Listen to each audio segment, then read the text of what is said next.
我身怀异香，总是容易吸引疯批男主。在第 N 次被强制爱后，系统看不下去了，每次都被关小黑屋，这还怎么做任务？为了完成业绩，系统向上申请，给我拿了恶毒女配剧本，给我狠狠地欺辱男主，践踏他的尊严。于是开局我就拿钱狠狠甩了男主一巴掌。男主沉沉地看着我，我硬着头皮说：不是要钱吗？狗就要有狗的自觉，跪下爬过来。系统，哈哈哈，我就不信这样他还能爱上你。谁知他真的爬了过来，舔着我的掌心，迷醉于我身上的味道。主人，你只能有我这一个狗。系统6，系统宣告第22次任务失败时，我还在被病娇反派压着酿酱。姐姐你好香啊，我快死在你身上了。男人近乎迷恋地埋在我脖颈间，毫不知足。我的嘴唇都被亲肿了，只能不停地在脑海里呼叫系统，系统快救救我。系统原本冰冷的声音此时恼火了，妈的，你也太招疯批稀罕了吧。每次进入任务世界，没2天就会被哪个疯批病娇关小黑屋，这样下去我们还怎么完成任务？我很内疚，因为身上的异香每次进入任务世界都会无缘无故吸引到疯批的注意，即使我有意保持距离，也仍旧躲不开。比如身上这个少年，他原本是我在这个世界的寄弟，我的任务是感化他，系统让我走亲情路线，当一个温柔又有距离感的知心姐姐。刚开始好好的，可后来他看我的眼神越来越不对劲，占有欲也越来越强，直到有个晚上，他为我喝下放有安眠药的牛奶，半夜爬上我的床，之后一发不可收拾，我欲哭无泪。这已经不是第一次了，前面21次任务，每次都会遇到近乎疯狂迷恋我体香的男人，不是被强制爱，就是在被强制爱的路上。遇到这种事情，系统也没少崩溃。那些男人是都有狗鼻子吗？每次闻着味儿就找上来了。我一个纯洁自爱的系统，每天看你们的马赛克运动，我受够了。为了完成业绩，系统向上申请，这次给我拿了恶毒女配副本。系统给我狠狠地欺辱男主，我就不信这次他还能把你关起来，天天酿酱。我暗暗发誓，这次一定要好好表现。这次世界的男主叫江雨山 ，S 大的校草，父母早逝，家里有一个病重的奶奶。为了赚奶奶的医药费，他一天打好几份工，晚上还要来到夜店兼职。而我的身份是一个有钱、好色、性格十分恶劣的恶毒女配沈之。系统，你前期只管使劲作死，后期会很快下线，我就不信这次任务还能失败。来，告诉我有没有信心？我燃起斗志，有信心。系统欣慰。好，找到男主，先拿钱甩他一巴掌，狠狠羞辱他的人格。按照剧情，男主江雨山此时正在夜店当服务员，而我知道后故意过来刁难他。我开始认真地从包间里寻找男主的身影，很快就注意到不远处的一个英俊男人。白色衬衫和黑色西裤完美凸显了他的身材，宽肩窄腰。他正在清理桌面的酒瓶，变化的灯光勾勒着他流畅的下颌线，气质清冷禁欲。明明旁边还有几个和他同样装扮、长相俊朗的男人，可我还是一眼就注意到了他。不愧是男主，气质上就和别人不一样。像是察觉到我的目光，男人动作一顿，微微抬头看过来，那是一双极其漂亮清澈的眼睛。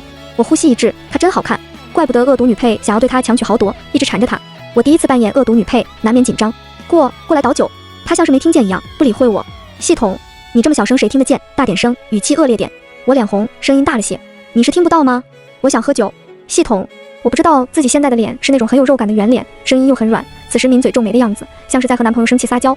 这回江雨山终于走过来给我倒酒，很近的距离，我盯着他深邃的眼睛，甚至能看清楚他长长的睫毛。他眼睫毛颤动的时候，我也下意识地眨下眼睛。系统，宿主你发什么呆？快拿钱狠狠羞辱他呀！哦，对，我反应过来，赶紧从口袋里抄出一把钞票，甩在他脸上。他倒酒的动作停住，酒随着动作往外洒出不少，浸透了衬衫。漆黑的碎发下，他没什么表情地看我，我猜他是生气了。我硬着头皮说，这些钱买你一晚上。系统欣慰，做得不错，他肯定生气了。昏暗的空间让人看不清对方的神色，他声音清冷，抱歉，这些钱不够。我和系统都愣住了。系统，不够什么意思？给够钱就赔吗？原剧情好像不是这样的。离得这么近，我其实有些慌，尤其是对上他那好看的眼睛，总是忍不住想起之前任务世界里的疯批，他们的眼睛都特别好看。系统，不管了，继续羞辱，我就不信自尊心很强的男主能忍受这样的羞辱。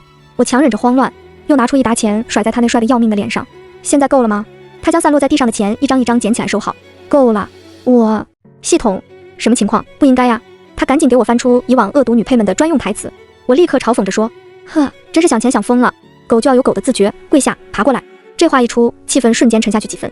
在我以为他终于生气松了口气时，他真的爬了过来。系统，卧槽，这次的男主怎么这么没骨气，这都能忍？见他真的爬过来了，我身体下意识的发软，这是被关小黑屋太久后下意识的反应。之前的那些疯批不仅粘人，花样还多，像眼前这种跪着向我爬过来的花样也不是没经历过。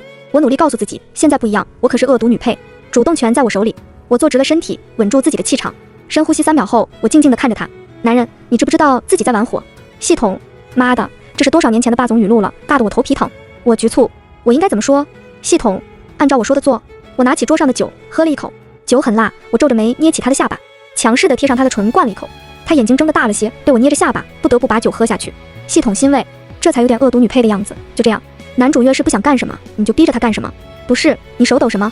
我晃了晃脑袋，我可能有点醉了。系统，我也不知道刚才这杯酒后劲这么大，后来实在撑不住，我一头栽进了眼前男人的怀里。他怀里很温暖，就是有什么东西硌着我了。如果我没喝醉，就一定能意识到那是什么。等我醒来，发现自己已经在家里了，我很沮丧。系统，我是不是搞砸了？不，你昨天做得非常好。我有点懵，因为喝醉了。昨天晚上发生了什么，我一点也想不起来。系统，你昨晚吐了男主一身，男主有洁癖，当时他脸都变了，你还跟个猴子一样缠在他身上，怎么都甩不掉。虽然过程不一样，但最终效果达到了，他肯定厌恶你了。接下来我们就要在他面前多刷存在感，恶心死他。好的。江雨山的奶奶病重，需要高昂的医药费，他一天打好几份工，我的任务就是捣乱，不停搅黄他的工作，让他因为没有工作凑不齐医药费，最终造成他奶奶离开人世。我为难，这会不会不太好？江奶奶是无辜的。我想起了自己的奶奶，她也是因为得了重病，不想拖累家里，半夜自己摘了氧气瓶去世的。唯一疼爱自己的亲人离世，这种痛苦难受我比谁都明白。系统骂我笨蛋，你拿的可是恶毒女配剧本，不恶毒一点怎么行？不这样刺激男主，他怎么能从逆境中崛起？我低下头，知道自己的想法很幼稚。系统沉默了一会儿，你也不用觉得愧疚，等男主强大起来，会把你收拾得很惨。你现在做的这些都会有报应的，那可不是关小黑屋这么简单。不过那时候剧情都已经走完了，我制造一场意外，直接带走你就好了，也不疼。我扯了扯嘴角，系统，我不怕疼的。系统像是想起了什么，声音又大了起来。别废话了，快去干活，欺负男主。之前被疯批欺负了那么多回，这次给你找了一个作威作福的坏角色，你一定要给我爽回来。我打起精神。好的。之后江雨山去哪打工，我就带着自己的一群小姐妹去哪捣乱，害得他一连失去了5份工作。学校里也渐渐传出他在夜店当男模，被别人包养的传言，他连奖学金都没了。我很内疚。学校里远远看去，江雨山一个人背着背包四处找兼职的背影越发清瘦，筹不到钱，他甚至到了捡瓶子卖钱的地步。因为急着筹钱，他已经很久没有去医院里陪江奶奶。我偷偷帮他奶奶交了几次住院费，还提着水果篮去看望了几次。被系统发现后，他恨铁不成钢。我解释，这些钱到时候我会让他还的，10倍还，我比高利贷还黑呢。系统，是钱的问题吗？等他以后牛掰了，50倍都能还上。现在的目的是必须让男主唯一敬爱的亲人下线。你能不能让我省点心，成功完成一次任务？我咬唇，对不起，因为身体的异香总是吸引到疯批，再加上我性子很软，总是被人骗。系统为我操了不少心，其他系统都劝他让我进入 PO 文世界做任务，绝对能拿优秀员工奖。毕竟我的体质在 PO 文里面是一大杀器。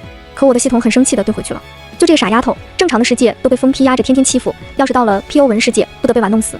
我绝对不让自己宿主干这么受罪的事。系统对我真的很好，所以我决定这次看望完江奶奶就真的不再来了。我不想让系统为难。病床上，江奶奶面色虚弱，看向我时却很慈祥。谢谢你每天都来看我。她干瘪的手抚摸我的头，温柔的笑。小时候奶奶把我抱在怀里，叫我数天上的星星时，也是这么笑的。一想到因为自己，江奶奶会因没有医药费治病而去世，我抿唇压下心里的难过。江奶奶，我明天可能不会来了。江奶奶拍了拍我的手，学业很忙吧？没事，奶奶一个人躺躺也挺好，等有空了再来，奶奶一直等着你。我低着头抽噎了下。江奶奶，对不起，我以后都不会再来了。直到离开病房，我也不敢再去看老人慈爱的眼睛。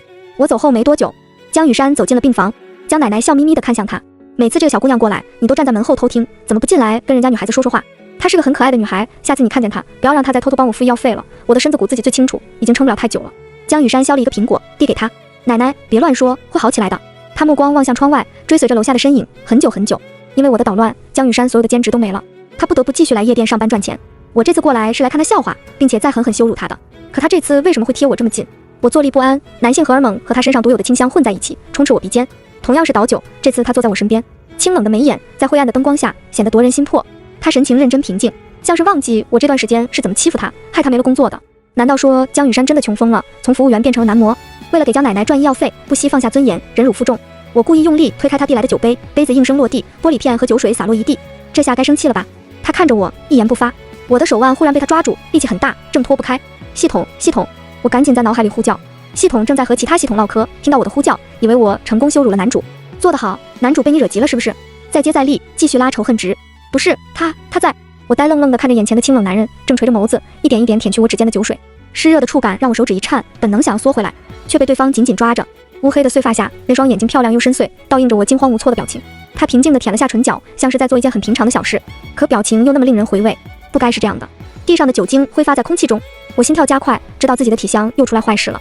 系统发出尖锐报鸣，这熟悉的表情，他又上头了，你扇他，快扇醒他。我也想扇，可是手被他紧紧禁锢。我用自以为恶狠狠的语气对他说：松开。他没松，问我为什么这么做。什么？男人逼近，明明动作暧昧，可神情又很淡，像是在平静地陈述一件小事。你总是让我无法忽视你，又是这种极具侵略性又暧昧的感觉。曾经发生过的画面不断在我脑海里浮现，某个世界的疯批男人捏着我的下巴，语气温柔又带着过于偏执的迷恋。宝贝，你是我的，就算跑到天涯海角，我也能闻着味儿找到你。毕竟疯狗的鼻子可是很灵的。我心跳越来越快，一把推开江雨山，落荒而逃。系统，你跑什么？对不起，我第一次做恶毒女配，还没有完全适应。系统拿我没办法。算了，你也是被之前几个世界的疯批吓坏了。放心吧，这个世界的男主没有之前那几个男人疯，虽然他现在的行为有点难以捉摸，但我们只要按照剧情认真走，肯定没问题。我心不在焉，指尖微微发烫，脑海里全是刚才男人轻舔手指的模样，湿热的触感带着难以言说的痒。我很茫然，真的会像系统说的那样顺利吗？这几天我心情郁闷，再加上江雨山行为上的怪异，我一直躲着他。我的闺蜜团以为我一直睡不到校草江雨山，才心情不好。在我不知道的情况下，他们叫了一群混混，在他去新兼职的路上狠狠打了他一顿。我还在家里涮火锅，系统突然开始尖叫。我勒个乖乖，检测到男主现在有生命危险，女主还没出现呢，他可千万不能有事。宿主，你快过去看看。我这个恶毒女配急急忙忙换好衣服，前往系统指定的地点。正好下起了雨，淅淅沥沥的雨水打湿地面，我看到浑身是伤的男人倚在墙角，洗得发白的衣服上满是脚印，头发乱糟糟，连那张帅脸嘴角也有淤青。我没想到会这么严重，喊他的名字，江雨山，你现在还好吗？他没有反应，脸很烫，已经昏过去了。我也不知道自己作为恶毒女配，怎么就把一身伤的男主带回了家，这好像是女主该走的剧情。系统，女主现在还在高中，下一年才会考上这所大学，在她来之前，必须保证男主平安无事。我叹气，做恶毒女配好累，还是认真的给昏迷的男人上了药。不检查不知道，相比他脸上的伤，身上的淤青实在太多了。那些混混下手简直没轻没重，太过分了。系统，男主遇见女主前就是很惨，不然女主怎么救赎他？宿主，你不用太用心对待男主，别让他死了就行。虽然是这样，可看他这一身伤，我没办法坐视不管。奶奶说过，被雨淋湿不换衣服会感冒。我脱下他身上被雨水浸湿的衣服，用干毛巾简单擦拭了一遍。昏迷中的江雨山好像很冷，将自己蜷缩起来，像个孩子。他紧紧抓着我的手不肯放，力气很大，我挣脱不开。我猜他一定是想叫奶奶了，我也想自己的奶奶了。我用另一只手温柔地摸了摸他的头，别怕，奶奶在呢。系统，小时候生病，奶奶就是这么安抚我睡觉的。不知道是不是我的话起作用了，手上的力气没那么重了，但还是一直抓着。后面我费了好大劲才把药喂进他嘴里。又过了很久，他的额头终于没有那么烫了。我不知道他是什么时候醒来的，只是一低头就对上了他的眼睛。生了病后的男人带着一股脆弱感，过分安静乖顺。他的眼神一直落在我身上，看得我有点不自在。我强忍着异样感，装出一脸嫌弃的样子。醒了，他声音沙哑，为什么帮我？系统提供台词，说你看他不顺眼，只配让你一个人欺负我。我看你不顺眼。下一秒，雷声在窗外忽然响起，近得像是在耳边炸开。我最害怕雷声，一个没站稳，倒向了床边，倒在了男人怀里。他闷哼一声，体温还有些烫人。我面红耳赤，头脑空白，只记得把后面没说完的话说了出来。你只配让我一个人欺负，只能当我一个人的狗。这句话在此刻怎么听都不对劲。系统，继续啊，他这个人最厌恶别人的肢体接触。上，我鼓起勇气，捏着他的下巴，脚踩在了他那里，懂吗？系统，哦，我的天，帅炸了，就这样。系统的话让我有了信心，不过我脚上也控制着力气，没踩疼他，但只是这样也挺羞辱人的。他果然身体僵住，耳朵越来越红，我能感觉到那处惊人的变化，我心里已经慌得不行，想挪开脚。他声音隐忍，希望你说的是真的。我没太明白他的意思。他沉沉地看着我，目光开始变化。你只能有我这一个狗。系统，什么情况？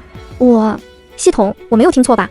系统，演的，一定是演的。他只是暂时妥协，向你委曲求全，其实心里特别厌恶你。原来是这样，我明白了。原来在学校高不可攀的江校草也有这样的一面，想要我只有你一条狗，那也得看你表现。我故作傲慢，继续羞辱他，却不知道自己现在仰着脸，叉腰冷哼着说话的样子，在别人眼里特别像一只傲娇又可爱的猫。江雨山的眼神一直没离开我，他滚动喉结。你想让我怎么表现？我按照恶毒女配的人设，十分嚣张地说。难道你不知道吗？我缠你身体很久了。他沉默不语。系统，看吧，他果然很厌恶你。男主可是很爱惜自己的身体的，怎么可能给你睡？我现在生病了，先休息几天可以吗？还怪礼貌的。系统，一定是他的推延之计。我松了口气。行，我也不是那么蛮横的人。我扔给他一张银行卡，以后你就是我的情人，只有我才可以欺负你。这些钱就当是享受你服务的钱，去给江奶奶交住院费吧。我暗暗想。他接过卡，声音沙哑，谢谢主人。我身体抖了下，他怎么这么快就进入身份了？我这个恶毒女配就这么水灵灵的把男主包养了。为了能天天拉仇恨羞辱他，我强制他过来和我一起住。没想到生活舒适程度翻倍，每天的家务都丢给他做，他把家里打扫得干干净净，整整齐齐。我想找茬都挑不出一点错。一日三餐他也都全包了，家常菜被他做出了5星级酒店大厨的感觉。他每次出去兼职都会把早饭做好再走，虽然很不想承认，但我的胃好像被他征服了。系统，你清醒一点啊！之前的疯批男人哪个做饭不好吃？他们就是靠这些不入流的手段骗了你。我立刻清醒过来。系统，你说的对。虽然给了江雨山很多钱，他还是坚持每天出去兼职，说这些钱他以后会还给我。系统，他就是不想要你的臭钱，想跟你撇清关系。幸好有系统在，不然我一定不会像现在这么清醒。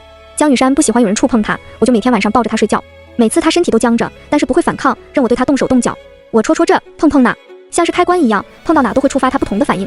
但我也没有肆无忌惮，一直控制着分寸。每次他那里有了变化，我就不敢乱动了。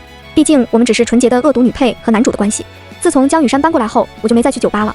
本来去酒吧就是为了做任务羞辱江雨山，现在他已经辞去了酒吧的工作，我自然也就不去了。我不喜欢那里的环境，很吵闹，还是更喜欢安安静静坐在落地窗前画画。笔尖在某个地方停下，我久久没有下笔。不远处，男人坐在高脚椅上，暖橘色的灯光落在他身上，漂亮的肌肉线条清晰可见。江雨山身材比例很好，不比杂志上的模特身材差。我没办法集中精力，因为江雨山他一件衣服也没穿，他在做我的裸模。这是系统给我出的主意。系统，因为你的体质特殊，男主没有明显表现出排斥你的样子，就只能加大剂量在他身上下手。你不要有负罪感，只有这样才能让他更加恨你。到时候我们下线才快啊！屋里安静，只有墙上钟表转动和我笔尖刷刷划过纸面的声音。被当做模特的男人似乎也有点不自在，乌黑的头发下，他垂着眼眸，耳朵从脱下衣服后就一直红着，那里更是。我咳了声，你乖一点，别紧张，我就喜欢看你不穿衣服的样子。系统让我说的这些话好羞耻。他抿唇，耳朵更红了。我第一次这样，会慢慢适应的。橘色灯光柔和了他利落流畅的下颌线，我觉得他现在的样子好乖，就真的有点想欺负他了。这样过了1年，如果说江雨山刚开始很不习惯，那么现在他确实已经很适应了。到了晚上，已经不是我强迫抱着他，他已经能洗干净，主动在床上等我。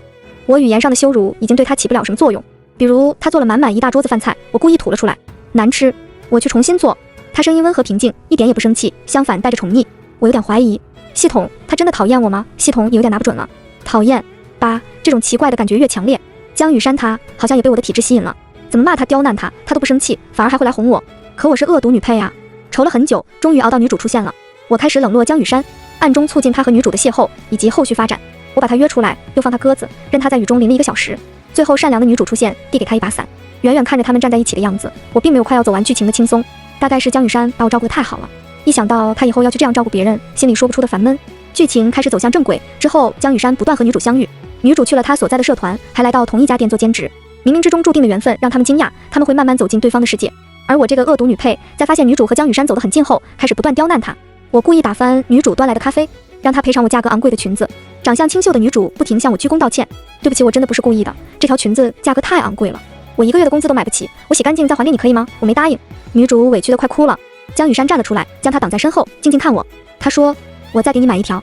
这1年里，因为有我的钱给江奶奶治病，江雨山不再像之前那么忙碌，开始和几个学长一起创业，刚起步就已经初见成效。即使财阀家族还没找到他，可他也已经不再像之前那么狼虎拮据。这是他第一次在我面前违背我的意思，就为了身后那个女孩。我心里有点失落。系统说我是被恶毒女配的情绪影响了，等离开了就好了。我这才轻松起来，给了江雨山1巴掌。那你赔吧，然后头都不回地走了。我3天没理他。江雨山最后是在楼顶的小花园找到我的。我正躺在摇椅上晒太阳，醒来就发现他侧躺在我身边。他身上穿的衣服让我眼皮一跳，他穿着女仆装，这已经不是第一次了。每次我不开心，他就会穿这个哄我。我别开眼，你穿这个干嘛？他用脸蹭蹭我的脖子。你生气了？我皱眉推开他的脸。没有。别不理我。见我还不说话，他声音急促了很多。为什么要将目光放在秦心身上？当初你接近我也是用这样的方式，让他误以为你讨厌他，然后接近他是吗？那我怎么办？你说过只有我这一个狗的。秦心就是女主，对于他的话，不止我，连系统都惊呆了。江雨山是这么想的，这个发展趋势太过诡异。他眼角越来越红，委屈地说，你说过只要我一个人，说我表现的还不够好吗？为了证实是让我满意的狗，穿着女仆装的他今晚格外卖力，生怕我下一秒不要他。他埋在我颈窝不肯出来。主人，我有的，他没有，只有我才能让你感觉到满足。这还是之前那个清冷禁欲的男主吗？我被他撩拨的呼吸急促。你就对他一点意思都没有吗？他委屈，我为什么要对他有意思？我是你的狗。系统，完了。我赶紧说，我一点也不喜欢你，你别忘了，你只是我的情人，别想太多不属于你的。听我这么说，他身体顿住，有什么冰凉的东西落在我脸上。他哭了，我有点无措，给他擦眼泪。你别哭别哭，你只能有我一个人。他一边哭一边做得更狠了，我的话变得细碎，连不成句不是。为什么会发展到现在这局面？系统终于察觉到情况朝着诡异的方向发展。跑吧，再不跑总感觉就跑不掉了。于是在某个江雨山不在家的时候，我果断拉黑他，跑到了国外躲起来，再也不用维持自己恶毒女配的人设。离开江雨山后，我在国外潇洒地生活了2年，没事的时候就去养老院做义工，生活很充实。系统告诉我，这2年江雨山已经被财阀家找到，现在摇身一变成了财阀家继承人。而江奶奶在半年前去世了，因为是正常治疗，她并没有承受太多痛苦离开。崩坏的剧情在我离开后往正常的方向发展，我松了口气，终于能成功完成一次任务了。就在我以为马上就能结束的时候，忽然被人迷晕带走了。再醒来，发现自己躺在一张宽大柔软的床上，脚腕上绑着锁链。这熟悉的场面，我自己都不知道经历了多少遍。我又躺下了。系统骂道：“男主竟然偷偷黑化了，他发现了你的踪迹，竟然跑到国外抓你，还做得特别隐蔽，连我都没发现。欺负他这么久，最后还不辞而别，他估计是来找我算账的。系统，到时候我给你屏蔽痛觉，别害怕。”江雨山出现的时候，并没有想象中的质问。2年时间不见，他变化很大，身形更加挺拔，气势也有了翻天覆地的变化。我的下巴被他抬起。再见到我，惊喜吗？他迷恋地看着我，像是要把缺失的这2年都看回来。为什么把我关在这儿？养了狗就不能随便丢弃，我得教会你这个道理，主人。黑化后的江雨山真的很难缠，之后每晚他都会惩罚我，问我为什么一句话不留下就丢下他离开。他沙哑着声音向我诉说他在国内有多想我，我的脖子上遍布他留下的吻痕。江雨山，我不喜欢你。他笑得温柔，又在我脖子上留下了一处痕迹。现在不喜欢，以后总会喜欢。我有点害怕他这个样子，简直偏执到了极致。系统也崩溃，疯了吧？我讨厌会动的马赛克。直到我开始不吃不喝，江雨山慌了。吃点东西好不好？你已经2天没进食，别生我的气了。我别过脸去。他眼神慌乱。就这样耗了2天，因为长时间没有进食，我饿昏过去，再醒来发现脚腕上的锁链已经被人撤下，旁边放了一碗热腾腾的粥。江雨山，我们谈谈吧。门外的人影动了动，他走进来。这几天我不吃不喝，他估计也没怎么进食。江雨山，你知道吗？我从小就有一种奇怪的体香。你喜欢我，其实是因为香味。我也是头一次和任务世界里的男人坦白自己的体质，结果他却意外平静。不，我喜欢的是你本身，和其他东西没关系。不然我不会用2年时间克制自己，证明对你的爱。捧着我越发清瘦的脸，他眼里满是心疼。我不知道你为什么突然离开我，你讨厌我哪里我都可以改，只要你别再离开我。我很意外。江雨山说，他在很久很久之前就注意到我了。那是江奶奶第一次病发进医院的时候，也是我刚来这个世界的那天。我看到路边水果摊上昏过去的老人，将老人送去了医院。当时我并不知道她是江雨山的奶奶。那时候江雨山还在兼职，接到了我的电话。他赶过去时，我已经离开了，但他一直记得我的声音。和我第一次见面时，他就听出了我的声音，让他魂牵梦萦的声音。在我想着怎么接近羞辱他的时候，他也在暗中窥探我，包括我欺负完他又偷偷帮他的行为。他捡瓶子卖钱那段时期，我经常搜刮家里不要的瓶子，偷偷放在他的必经之路，这件事他都知道。只有我被蒙在鼓里，在他眼中跟精神分裂一样，对他又好又不好。而那次他被人打得很惨，发烧了，被我带回家，也是他故意的，是为了创造一个让他靠近我的机会。我听得头皮发麻，心跳又很快，忍不住捂脸。他将手从我脸上拿下来，放在他胸口。很早之前我就没有办法将视线从你身上转移开。你知道当你说出让我做你的狗时，我有多开心吗？我不可置信。系统，这个世界终于颠了。我就说不能偷偷做好事，男主全在背地里看到了。我确实没想到江雨山会在我看不到的地方做出这么多事情。不过有一点我确定了，他离不开我，不是因为我的体香。人的眼神不会骗人，我在他眼底看到了压抑很久的爱意。他说早在1年前就发现了我的踪迹，却并没有贸然出现在我身边，打扰我的生活。他一直在反思我为什么会一句话不留下就离开，直到前几天心里越来越慌，像是预感到我会离开这个世界一样，才再也忍不住突然出现，强制我一直待在他的视线中，仿佛这样就能永远留住我。他给我看了他的手腕，上面有很多划痕。他说如果真的找不到我，会先下去等我。这话很诡异吓人，却又莫名安心。我形容不出来这种被人极其需要的感觉。大概和疯批相处太久，被感染了。这次谈话后，我开始进食，不再像之前那样对他抵触。江雨山逐渐放下心来，不再囚禁我，因为我的一句想看看外面的世界，他就陪我去各个地方玩。雪山上，他将我紧紧拥抱在怀里，动作珍惜又幸福，连占有欲都带有温柔的底色。芝芝，我们会永远在一起。订婚这天，我在江雨山脸上看到了很少见的开心的笑容。可男主是要和女主在一起的，恶毒女配必须得下线。我今天就要离开这个世界。在我原来的世界，爸爸妈妈离异后都有了新的家庭，把我丢给了乡下的奶奶。奶奶去世后，就再也没有人关心我，连因为癌症死在了病床上那天，都没有人为我落下一滴眼泪。直到绑定系统，他是第一个肯定我的人。我性子软胆小，因为他，我再次拥有了新生。和江雨山去爬山的时候，望着绵延的山脉，我很多事情都想明白了。人生本就是一个不断告别的过程，及时离开未尝不是一个好的选择。系统给了我体验新生的机会，我不能因为自己的贪心导致任务失败。这天我不知道自己会因为什么意外离开，即使做好了准备，可失控的大卡车冲我开过来的时候，我还是心头一跳。我听到了不远处江雨山在叫我，芝芝，快躲开！声音惊恐、慌张又恐惧。再见了，江雨山。我闭上眼睛，等待卡车从我身上碾过去。砰的一声巨响，地面都在晃动。系统没有骗我，它屏蔽了我的痛觉，果然一点也不痛。然而下一秒，我整个人落入一个温暖的怀抱，闻到江雨山身上的味道，我才发现自己没有被车碾过去，卡车竟然堪堪擦过我，撞在了一旁的护栏上。巨大的动静惹得路人惊慌逃窜报警。江雨山紧紧抱着我，像是要把我融进他的骨血。我愣愣地说不出一句话，这一切来得太过突然，又过于诡异。我刚才明确地感觉到那辆卡车就是冲着我来的，怎么会突然变换方向呢？我问系统是怎么回事。系统叹了口气，女主并没有成功救赎男主，而你又促使了男主黑化，现在的情况很糟糕。我想哭，又是因为自己搞砸了任务。系统又说，现在需要一个女主拯救他，我已经向上申请，让你成为新的女主。什么？我呆住，身份的转变让我有些反应不过来。系统，我看出来你喜欢他了，既然喜欢，就留下来和他好好生活吧。当初绑定你的时候，可是承诺过给你一次属于自己的新生。我不敢相信，这次任务已经完成了，你帮助男主完成了蜕变，从黑化中将他拯救出来，这次任务圆满完成。宿主，你这次做得很好，以前也很棒，虽然一直磕磕绊绊，但你从来没有停下自己的脚步。现在作为人生的女主，你该为你自己而活了。我鼻尖酸涩，谢谢你，系统，你是除了我奶奶第二个对我这么好的人。系统，别煽情，留下来也要长个心眼，这么傻不要被他欺负了。如果他对你不好，马上联系我，我带你离开。如果他有实体，我一定会给他一个大大的拥抱。要开心，这是系统对我说的最后一句话。再睁开眼，我就对上了江雨山的目光，他身体颤抖，眼尾发红，露出失而复得的喜悦。他搂紧我。我以为你又要离开我了。这次我豁然地回抱住他，不会离开了。他牵起我的手，将戒指戴在了我的无名指上，而我笑着踮起脚尖吻上他。江雨山，有没有人和你说过，你哭起来的样子特别好看？他吻上我的手背，只哭给你看。我们相拥在一起，这一刻，我们都真正迎来了自己的心声，有阳光，有温暖，有爱。全文完。